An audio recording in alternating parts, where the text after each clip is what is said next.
Halo Sobat Kreatif, selamat datang di Rekreatif Media. Dan untuk kesempatan kali ini kita juga bakal bahas salah satu topik peternakan lagi. Dan karena topik ini cukup banyak peminatnya untuk channel yang baru mulai ini, karena di video kita sebelumnya soal ternak ayam, ternak bekicot, itu banyak banget yang memberi banyak masukan ya. Cuman memang kita belum bisa merevisi beberapa poin-poin yang kurang ataupun yang harus ditambahkan, intinya seperti itu. Jadi untuk di video kali ini kita akan bahas soal ide bisnis ternak belut ya. Apa itu ternak belut kita akan bahas secara lengkap, tapi secara umum ya teman-teman. Jadi emang untuk ternak belut ini ada beberapa metode yang bisa kita jalankan. Ada beberapa jenis belut yang kita bisa ternakan juga. Jadi masing-masing punya perbedaan. Cuman kita akan bahas secara umum.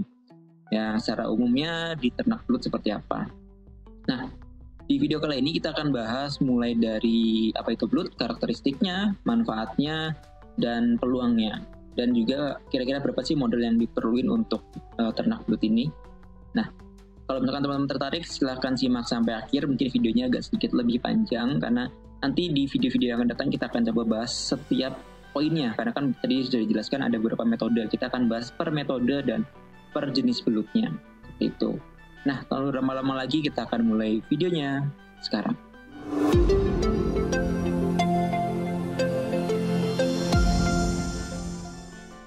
Oke, mari kita langsung bahas aja. Nah, belut ini selain menjadi favorit di dunia kuliner juga memiliki harga jual yang cukup menggiurkan, yakni mulai di atas 50.000 per kilogramnya. Nah, ini jadi sebab mengapa bisnis ternak belut layak untuk kita coba.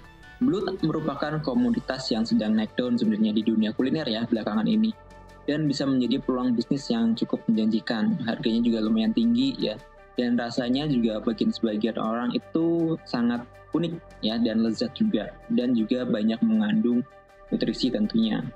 Nah, apa itu belut ya? Jadi sebelum kita bahas bagaimana budidayanya, kita harus mengetahui apa itu belut ya. Jadi belut ini adalah sejenis ikan air tawar ya, yang memiliki bentuk panjang, terus silindris dan berwarna coklat gelap hingga hitam biasanya. Salah satu jadi ciri khas yang membedakan belut dari ikan yang lainnya adalah adanya semacam lipatan kulit di sekitar mulutnya yang menyerupai sungut. Nah, sungut ini berfungsi sebagai alat peraba yang membantu belut untuk mencari makan di dalam lumpur ataupun tanah. Ya, biasanya kan kita temui belut ini di area persawahan kalau di Indonesia ya. Nah, jadi itu dia beberapa karakteristik dari belut ya, yang mulai dari bentuk tubuhnya yang silindris, adanya lendir pelindung juga, terus sirip punggung yang cukup panjang, terus matanya juga kecil ya. Biasanya belut ini dia pemangsa yang nokturnal ya. Jadi biasanya kalau misalkan di kampung-kampung biasanya pencari belut itu biasanya emang nyarinya malam ya rata-rata ya. Nah, lalu apa sih manfaat dari belut ini ya? Ada beberapa manfaat yang bisa diambil dari belut ya. Kalau misalkan kita olah sebagai bahan kuliner, dia itu adalah sumber gizi yang cukup tinggi. Yang kedua, dia juga bisa sebagai pengobatan alternatif. Yang ketiga sebagai pembersih lingkungan juga bisa. Yang keempat sebagai pengendali hama. Makanya gak jarang kita banyak temui belut itu di persawahan ya. Terus yang kelima itu juga bisa sebagai nilai ekonomi di masyarakat ya. Terus juga sebagai pangan alternatif ya. Kalau misalkan mungkin teman-teman nyari pangan alternatif ya, belut salah satu yang menjadi pilihan yang cukup terjangkau juga. Nah, dari beberapa hal yang tadi kita bahas, kita masuk ke peluang bisnis ternak belut. Mengapa budidaya belut atau ternak belut menjadi salah satu peluang bisnis yang menarik? Nah, ada beberapa alasan yang membuat budidaya belut ini memiliki potensi yang cukup besar ya dalam dunia bisnis. Nah, yang pertama adalah kebutuhan tinggi akan belut. Nah, belut merupakan salah satu makanan yang cukup populer di Indonesia ya. Rasanya yang lezat, gurih, kandungan protein dan gizi yang tinggi, menjadikan belut sebagai favorit banyak orang di Indonesia ya. Yang kedua adalah sistem budidaya yang relatif cukup mudah ya, sekali relatif cukup mudah ya. Salah satu keunggulan budidaya belut adalah sistemnya yang sebenarnya relatif mudah. Jadi belut dapat dibudidayakan di berbagai jenis media ya, termasuk kolam tanah, kolam terpal, drum ya, dan banyak lagi ya. Kita bisa pakai sesuai dengan apa yang ada di sekitar kita ya. Yang ketiga, pemasarannya relatif mudah juga sebenarnya. Karena tadi permintaannya juga tinggi, jadi pemasarannya juga mudah. Tapi ini mungkin di beberapa daerah mungkin agak sedikit sulit ya. Jadi emang kita nggak bilang di semua daerah sama, tapi secara umum di pasar tradisional ataupun di restoran-restoran itu banyak yang cari. Menariknya, nah ini kita ada data dari Kementerian Kelautan dan Perikanan yang menunjukkan bahwa produksi belut di Indonesia pada tahun 2022, ya alias tahun lalu, sekarang tahun 2023 saat video ini dibuat, mencapai 11.000 ton. Namun, angka ini masih jauh dari permintaan belut di Indonesia yang mencapai 30.000 ton per tahun. Ya, jadi tahun 2022 itu 11.000 ton, tapi kebutuhannya 30.000 ton per tahun. Nah, hal ini menandakan bahwa masih banyak potensi yang cukup besar ya untuk mengembangkan budidaya belut atau ternak belut di Indonesia. Ya, dengan ketersediaan pasar yang besar, kemudahan budidaya, bisnis ternak belut bisa menjadi investasi yang cukup menguntungkan buat kita di masa depan. Nah, selanjutnya adalah metode ternak belut. Ya, tadi kan sebenarnya udah kita singgung ya, ada beberapa metode yang bisa kita lakukan untuk ternak belut dan masing-masing juga caranya mungkin berbeda. Yang pertama ada metode tradisional. Metode tradisional ini satu metode yang paling umum dan paling banyak digunakan dan udah dilakukan sejak dulu ya. Metode ini menggunakan kolam tanah biasanya sebagai media budidaya. Jadi belut itu biasanya dibiarkan hidup secara alami di dalam kolam dan diberi pakan yang alami juga ya, kayak cacing, ikan kecil dan udang ya. Nah, untuk metode ini punya kelebihan yaitu biayanya relatif cukup murah atau rendah, mudah dilakukan dan tidak memerlukan keahlian khusus. Tapi ada kekurangannya juga tentu. Biasanya produktivitasnya rendah, terus kualitas belutnya biasanya nggak seragam ya. Dan juga kita kesulitan untuk mengontrol kualitas air, dan juga yang pastinya akan mudah terserang hama dan penyakit. Terus selanjutnya adalah metode semi modern. Nah, metode semi modern ini merupakan metode budidaya belut yang menggabungkan tradisional dan modern di tengah-tengah lah ya. Jadi metode ini menggunakan kolam tanah masih sama, ataupun kolam terpal biasanya, ya ataupun kombinasi keduanya. Jadi belut diberi makan tambahan selain dari pakan alami ya, ada pakan tambahan seperti pelet untuk meningkatkan pertumbuhan. Nah, kelebihannya untuk metode ini adalah biaya pertumbuhan relatif cukup rendah dan masih mudah dilakukan, tidak memerlukan keahlian yang khusus. Nah, tapi produktivitasnya lebih tinggi dari metode tradisional dan kualitas belutnya cenderung lebih seragam. Ya, kekurangannya masih sama ya, jadi kualitas airnya masih sulit untuk kontrol. Terus untuk mudah terserang penyakit dan hama itu juga masih resikonya sama. Nah, yang terakhir adalah metode modern. Nah, metode modern ini merupakan metode budidaya belut yang menggunakan teknologi biasanya. Nah, metode ini menggunakan kolam terpal, beton, ataupun yang lainnya yang lebih modern. Ya, untuk pakannya juga biasanya lebih banyak menggunakan pakan buatan yang lebih lengkap dan lebih seimbang dari segi nilai gizinya. Nah, kelebihan metode ini adalah produktivitasnya cukup tinggi. Kekurangannya tentu adalah biaya yang relatif lebih tinggi dan memerlukan keahlian khusus. Salah satu metode yang bisa dilakukan di teknik modern ini adalah metode bioflok, yang merupakan sistem atau budidaya ikan ataupun udang yang menggunakan bakteri untuk mengurai limbah organik menjadi nutrisi yang dapat dimanfaatkan oleh ikan ataupun udang ya di budidaya yang kita lakukan. Nah, ada juga metode RAS. Nah, metode RAS ini merupakan metode budidaya ikan juga ataupun udang yang menggunakan sistem resirkulasi air. Nah, sistem RAS ini dapat menghemat penggunaan air dan menjaga kualitas air lebih baik. Sekarang mulai masuk ke bagaimana tahapan ternak belut. Nah, untuk budidaya belut dapat dilakukan dengan beberapa tahapan yang biasanya dilakukan ya. Sebagai peternak, biasanya kita ada persiapan peralatan, terus menyiapkan wadah atau media ternaknya. Terus ada juga pemilihan bibit ya, yang pastinya ini penting. Terus juga penebaran bibitnya, lalu pemberian pakan. Terus yang terakhir tentu perawatan. Nah, kita bahas mulai dari mempersiapkan peralatan ya. Di sini kita udah bikin tabelnya. Teman-teman bisa baca atau teman-teman bisa klik link yang ada di deskripsi untuk lebih detailnya peralatan apa yang dibutuhin. Di sini kayak ada wadah ya. Untuk wadah ini teman-teman bisa pilih sesuai kebutuhan ya. Ada kolam tanah, kolam terpal, terus drum dan lain-lain ya. Terus ada media tumbuhnya, terus ember, selang, gunting dan lain-lain.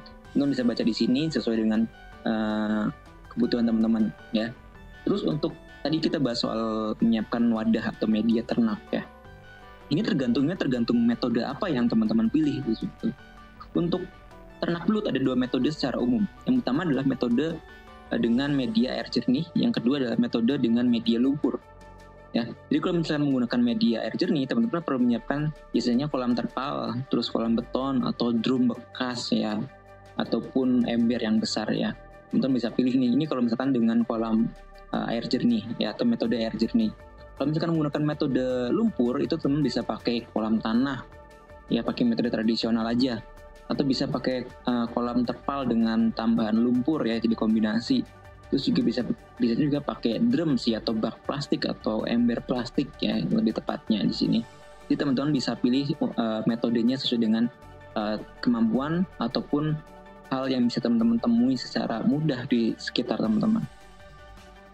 Terus untuk bibit ya, nah selanjutnya pemilihan bibit yang berkualitas. Nah ini cukup penting juga ya di media ataupun di jenis ternak apapun. Pemilihan bibit yang berkualitas ini langkah yang awal yang cukup krusial. Ya kalau bibitnya nggak bagus, hasil panennya tentu nggak optimal atau nggak bagus juga. Untuk ciri-ciri belut yang unggulan itu biasanya ukurannya seragam. Gerakannya kalau kita lihat cukup lincah, terus warnanya juga cerah ya, nggak pucat. Nah selanjutnya penebaran bibit. Ya, setelah kita milih bibit yang berkualitas, langkah selanjutnya adalah kita menebarkan bibit ke kolam yang telah disiapkan. Ya, bagaimana caranya? Pertama, pilih waktu yang tepat. Penebaran bibit sebaiknya dilakukan pada pagi ataupun sore hari ketika suhu air tidak terlalu tinggi lah ya, tidak terlalu panas juga tidak terlalu dingin.